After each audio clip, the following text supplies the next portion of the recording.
Salut tout le monde, c'est Jérémy. Aujourd'hui, on va parler du dernier robot aspirateur de Xiaomi, le X10 Plus. C'est pas un type de produit que je vous présente souvent sur la chaîne, c'est le deuxième, il me semble. Et celui-ci dispose de fonctions intéressantes. On pourra aspirer, laver, éviter les obstacles et tout ce qui est récupération de la poussière ou chargement en eau se fait au niveau de sa base de recharge de façon automatique, ce qui demande peu d'entretien au final et facilite son utilisation.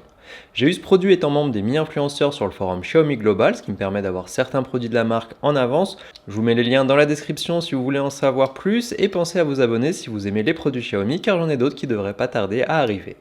Pour l'unboxing, l'aspirateur arrive dans un gros carton assez lourd avec pas mal d'accessoires. On a donc la base qui contient elle-même déjà un sac pour la poussière, le réservoir pour l'eau propre et le réservoir pour l'eau sale. L'aspirateur avec déjà installé la brosse principale et en plus on a de la documentation, un sac de remplacement pour la poussière, un outil de nettoyage, le câble d'alimentation pour la base et c'est à peu près tout. On a juste à retirer les plastiques un petit peu partout, ils sont facilement identifiés pour ne rien oublier, et on peut mettre l'aspirateur sur sa base pour commencer le chargement. Comme vous le voyez, la base et l'aspirateur sont blancs, ça s'attaque facilement dans un intérieur moderne, mais il faut quand même penser que la base doit avoir un peu d'espace de chaque côté, et il faut avoir suffisamment de place sur un mur pour l'accueillir, mais vu qu'un aspirateur robot classique a de toute façon besoin d'un endroit pour se recharger, c'est plutôt en hauteur, on va avoir besoin de plus qu'un système lambda, et ça passera forcément moins inaperçu.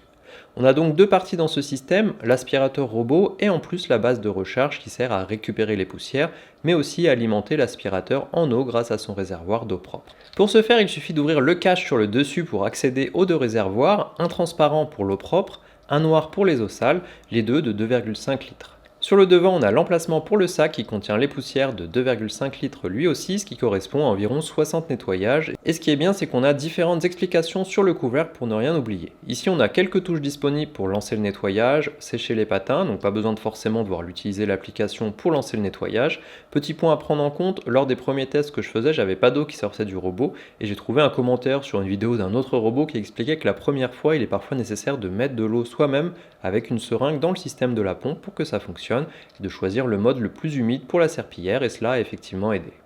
Si on passe à l'aspirateur en lui-même, celui-ci est bardé de capteurs. Pour les principaux, on aura un détecteur de chute, un ultrasonique, un capteur télémètre laser pour cartographier la pièce. Je vous mettrai le lien vers le produit si vous voulez la liste complète dans la description.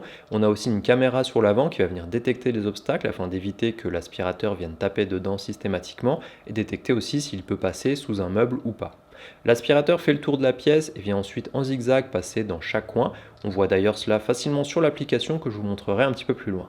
Les capteurs lui permettent d'éviter les câbles, les chaussettes, les jouets, les chaussures, les meubles, et ça va lui permettre de passer à 2 ou 4 cm de l'objet plutôt que de rentrer dedans pour détecter sa présence, qui, selon l'objet, n'est pas grave, mais pour d'autres choses, on veut éviter cela, les choses fragiles par exemple.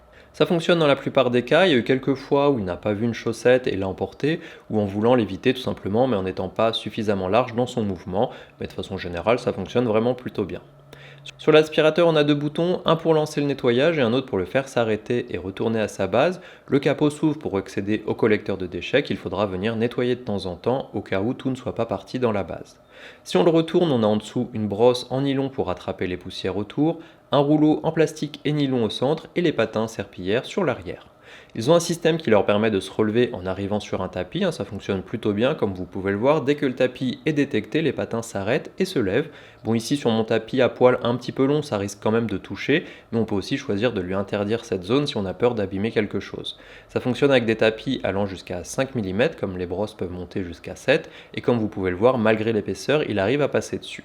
Une fois le nettoyage terminé ou si la batterie est vide, le robot retourne à sa base automatiquement et la base va récupérer les saletés. Ça doit être la partie la plus bruyante du processus qui dure même pas 10 secondes. Il va ensuite recharger en eau l'aspirateur. Les patins sont lavés puis ensuite séchés de façon un petit peu plus discrète mais en prenant un petit peu plus de temps. Alors j'ai trouvé le robot assez efficace dans son aspiration, dans sa détection des tapis, il ne se cogne pas dans chacun des objets qui sont présents dans le salon et il a finalement très peu d'entretien avec la base qui vient récupérer les poussières et autres. On pourra quand même venir nettoyer son fil de temps en temps au cas où quelque chose soit resté coincé dedans, mais c'est beaucoup moins souvent qu'un robot classique. On devra par contre penser à nettoyer la base en elle-même, parce que la partie où les patins sont nettoyés peut être retirée. Forcément sur un appareil entièrement blanc, la moindre poussière se voit tout de suite. Pour le lavage, on ne doit pas mettre de détergent dedans, mais j'ai trouvé que cela était assez efficace. En tout cas, vu qu'il passe régulièrement, la poussière ou d'éventuelles taches n'ont pas le temps de s'incruster dans le sol. Pour des tâches un petit peu plus costauds, là forcément il faudra sortir la serpillière. L'aspirateur est connecté via Wi-Fi, ce qui lui permet d'être accessible via l'application Mi Home. Alors je vous passe l'ajout qui est le même que n'importe quel produit de la marque, et l'utilisation aussi finalement garde le même principe que les autres objets connectés Xiaomi. Sur la page principale, on a une carte des zones détectées qui est assez proche de la réalité. On a les différents passages que l'aspirateur a pu faire en blanc, la batterie restante, le temps qu'il lui a fallu pour faire le tour, à peu près 1 minute par mètre carré, et il a une autonomie de 120 minutes, donc dans l'idée on peut en fait nettoyer 120 mètres carrés par charge. On voit le statut et on peut lancer un nettoyage directement depuis ici. On a ensuite la possibilité de personnaliser le nettoyage en choisissant de ne faire qu'aspirer, laver ou les deux en même temps. On peut régler la puissance d'aspiration pour limiter le bruit et même choisir le taux d'humidité de la serpillière. Dans la partie mode personnalisé, on peut même choisir ses paramètres par pièce si vous avez envie par exemple de laver votre salon un petit peu plus fort que la chambre qui se salit moins souvent.